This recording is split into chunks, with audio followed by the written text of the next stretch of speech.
ജയപ്രകാശ് നേരത്തെ ബലദേവ് സച്ചിദാനന്ദൻ പറഞ്ഞ ആ പോസിബിലിറ്റി ഇപ്പോഴും ഉത്തരവില്ല നിൽപ്പാണ്. ഇപ്പോൾ ബലദേവ് സച്ചിദാനന്ദൻ അഭിഭാഷക ബുദ്ധിയിൽ ഇത് അടിച്ചവശനാക്കി എടുത്ത് കെട്ടിത്തൂക്കാനുള്ള പോസിബിലിറ്റി കാണുന്നുണ്ട്. ഇപ്പോൾ നിലവിൽ എന്താണ്? കയ്യേറ്റം ചെയ്യൽ, സംഘം ചെയ്യൽ, റാഗിംഗ് അടക്കമുള്ള കുറ്റങ്ങൾ മാത്രമാണ് പ്രതികൾക്കെതിരെ ചുമത്തുന്നത്. ഈ പറഞ്ഞ ബലദേവ് സച്ചിദാനന്ദൻ പറഞ്ഞ അല്ലെങ്കിൽ ഞാനടക്കം സംശയിക്കുന്ന ആ പോസിബിലിറ്റിയിലേക്ക് അന്വേഷണം പോവാതെ ആത്മഹത്യ എന്നതിലേക്ക് ഒതുക്കാൻ നീക്കം നടക്കുന്നുണ്ടോ ശ്രീ ജയപ്രകാശ്?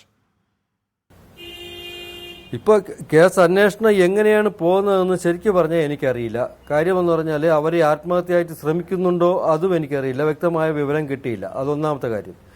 ഞാൻ വിശ്വസിക്കുന്നു പൂർണ്ണമായിട്ട് സിദ്ധാർത്ഥൻ ഒരിക്കലും ആത്മഹത്യ ചെയ്യില്ല. അത് ഞാൻ പൂർണ്ണമായിട്ട് വിശ്വസിക്കുന്നു. അവൻ ആത്മഹത്യ ചെയ്തതല്ല. അവന് ഒന്നുകിൽ അവർക്ക് ഒരു കയ്യബദ്ധം പറ്റിപ്പോയി സിദ്ധാർത്ഥന് ജീവൻ പോയി എടുത്ത് കെട്ടി തൂക്കിയതാവാം, ഇല്ലെങ്കിൽ അവർക്ക് ജീവനോടെ കെട്ടി തൂക്കിയാവാം. ഏതായാലും അവൻ ആത്മഹത്യ ചെയ്യുന്നുവെന്ന് എനിക്ക് ഒരിക്കലും വിശ്വാസമില്ല. അവൻ്റെ പോസ്റ്റ്മോർട്ടം റിപ്പോർട്ട് കണ്ടപ്പോൾ തന്നെ നിങ്ങൾക്ക് കാണുമ്പോഴും അറിയാം, താർന്നു പോകും. അങ്ങനെ അവൻ്റെ പോസ്റ്റ്മോർട്ടം റിപ്പോർട്ട് ഒന്ന് എഴുന്നേക്കാൻ പോലും പറ്റാത്ത രീതിയിലായിരിക്കും ആ റിപ്പോർട്ട് എഴുതിയിരിക്കുന്ന.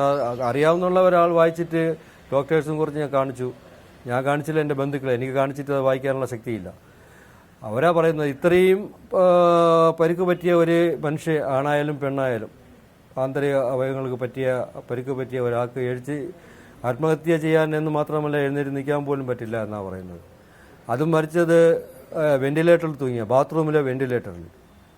അതിൽ തന്നെ അറിയാം, ചെന്ന് നോക്കിയ ആൾക്കാർ തന്നെ കണ്ടു തന്നെ പറയുന്നു അവിടെ ഒരിക്കലും സാധ്യമല്ല ബാത്റൂമിലെ വെന്റിലേറ്ററിൽ. നമ്മൾ കേട്ട് കേൾവിയൊക്കെ ഉള്ളൂ, ബാത്റൂമിലെ വെന്റിലേറ്ററിൽ കെട്ടിത്തൂക്കിയെന്ന്. അത് തന്നെയാണ്. അവൻ ചെയ്യില്ല, ആത്മഹത്യ ചെയ്യില്ല, എനിക്ക് ഉറപ്പുണ്ട്. ഇനി ആത്മഹത്യയാണെന്ന് അവർ തെളിയിക്കണമെങ്കിൽ തെളിയിക്കട്ടെ, ശരിയാ. എനിക്ക് ഉറപ്പാ അവൻ ഒരിക്കലും ചെയ്യില്ല. അങ്ങനെ സംശയിക്കുന്ന ഒരുപാട് പേരുണ്ട്. ശ്രീ ജയപ്രകാശ്, എന്തായാലും നമ്മുടെ സമയം പൂർണ്ണമാണ്. ചർച്ചയിൽ പങ്കെടുത്ത എല്ലാവർക്കും നന്ദി. ശ്രീ ജ്യോതിഷനും ബലദേവനും സംസാരിക്കാൻ കാര്യമായ സമയം കിട്ടില്ല, ഞാൻ അംഗീകരിക്കുന്നു. അടുത്ത വീട്ടിൽ നമ്മൾ ശരിയാക്കും.